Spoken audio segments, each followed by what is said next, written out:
There has never been an easier time to use AI for coloring book covers. My name is Jenny Hansen Lane. I've generated over six figures for my book royalty by publishing journals, planners, notebooks, composition books, prompted journals, and even written books.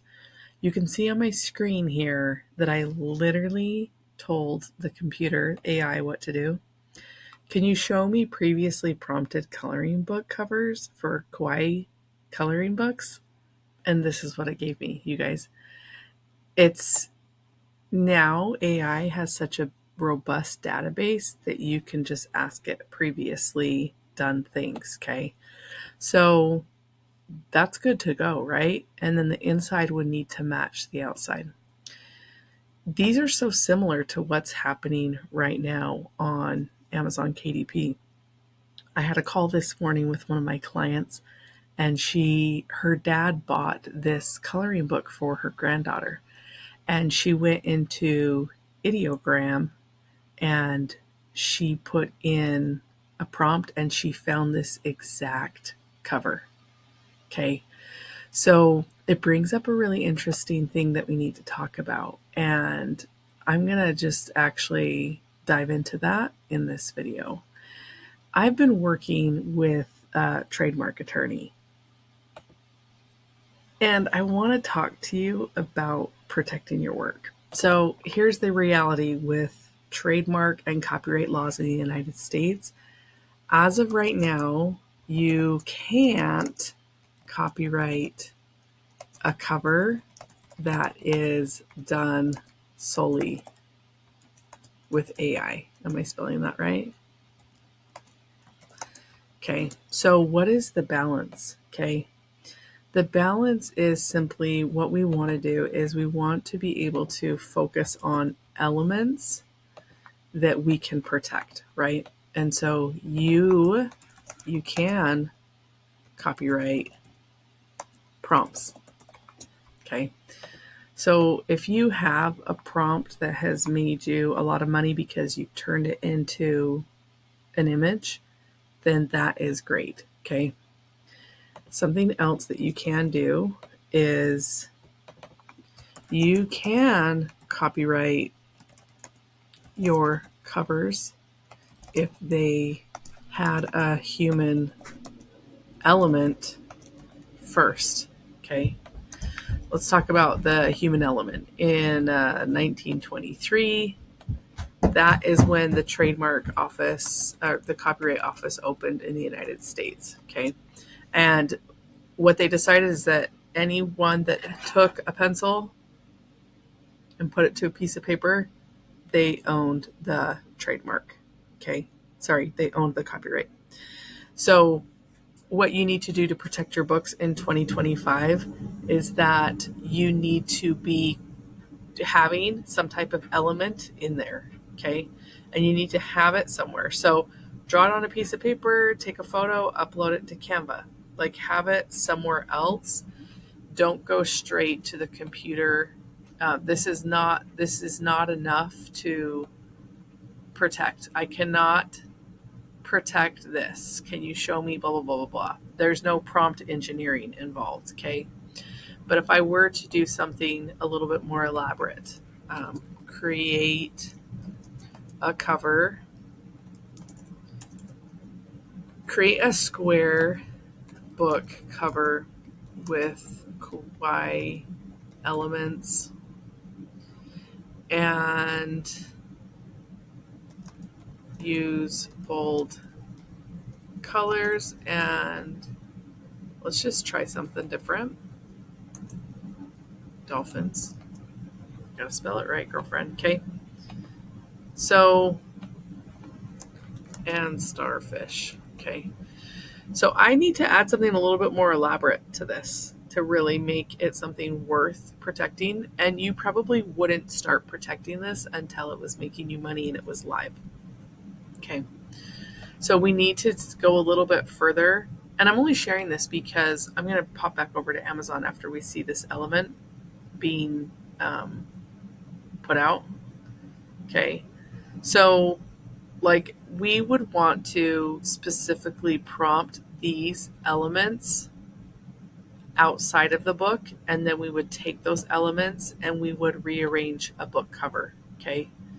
So the really tricky thing with ideogram, let's do create an element, cartoon element. Oops, I put that twice. So to be able to protect our book, we need to make them more unique, and we should be able to do something so different that people can't just use ChatGPT to come up with it, right? So like separate, I would do this as separate prompt, separate individual things. I would do the star separate. I would do the dolphin separate, and then I would put them inside the coloring book. Okay. But what was really interesting about this category right now is these books are doing really, really well.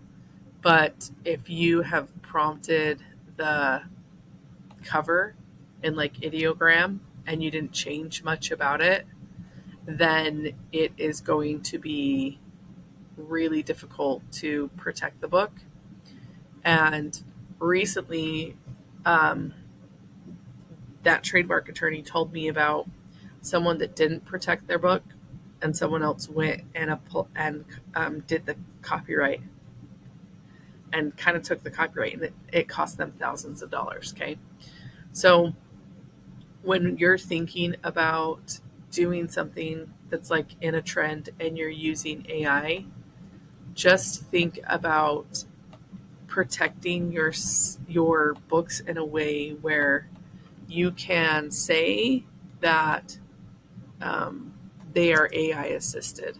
Okay, AI assisted is going to give you better protection than AI generative. Okay, because right now the laws are really fluid about protecting your work online when it comes to AI, because how much is it computer generated and how much is it yours? And it comes back to the law in 1923 is, do we have a human element? Where'd the camera go? There we go. Pencil. Do we have a human element in it? Okay. People that are applying for copyright to protect their books because they're making thousands of dollars, if they don't have the proof of the assisted, of having something first, then their work is getting rejected. Okay, so if you've generated something in ideogram or ChatGPT and it's selling really well and you didn't do that much to it, you would have clicked the button on Amazon AI generative, and you're going to have a really hard time submitting copyright for that. When you don't submit copyright, that means that other people can also submit copyright. And it's just, I don't want to use the word bloodbath, but a lot of these trends, we see that. We see a lot of people publishing from other countries that don't follow the US law. But when you click the agree button for the terms and conditions for Amazon KDP, you are agreeing to follow US law of copyright, of people having their work protected. So there are a lot of sites popping up to use AI, and I think you can do it ethically and you can do it smart, and it's a really great resource. But I think the biggest thing to remember is I think creating your own assets is going to be the most important thing. Okay, so as you're making books this week and this month, if you've been watching any of my other videos where we talk about profitable niches, we really want to think about, if we're going to use AI, I want you just to remember to spell your words correctly, right? The way I explain this is assets, prompt individual assets, and then you use those assets in your designs to make up a full design. So like I'm using my screen here in Canva, and Canva says that also you need to take, when you use free elements and do something, let's do like teddy bear. We've done this before. If I'm going to use things in Canva that are free, I need to make sure that I'm filtering by free. And then I'm doing an entire experience of these things, right? Like I am, maybe it's Goldilocks and the Three Bears. I'm putting all these elements together and creating something that didn't exist before. This isn't necessarily the best example because I'm just going through these and showing it to you. But you could take this koala, you could put this koala in its own space and really do something that's different for the customer, right? And create a coloring page that gives them that experience. If you are like you don't want to use Canva, that's the really great thing about AI is that you can prompt things. You can, and another trick to that is you can look at images in Canva and do the hamburger menu here, and you can get ideas for prompts: cute, cartoon, goldfish, coloring book for children. Okay, you can look at this person's also and type in coloring book and see all the things that they've made. Okay, most of these are pro elements, so I could not use those for Amazon KDP. But if I have the prompting engineering skills to prompt something, then I absolutely should do that. This guy's adorable. Okay. I love hedgehogs for some reason. So let me know. I can help you with understanding AI generation, protecting your book.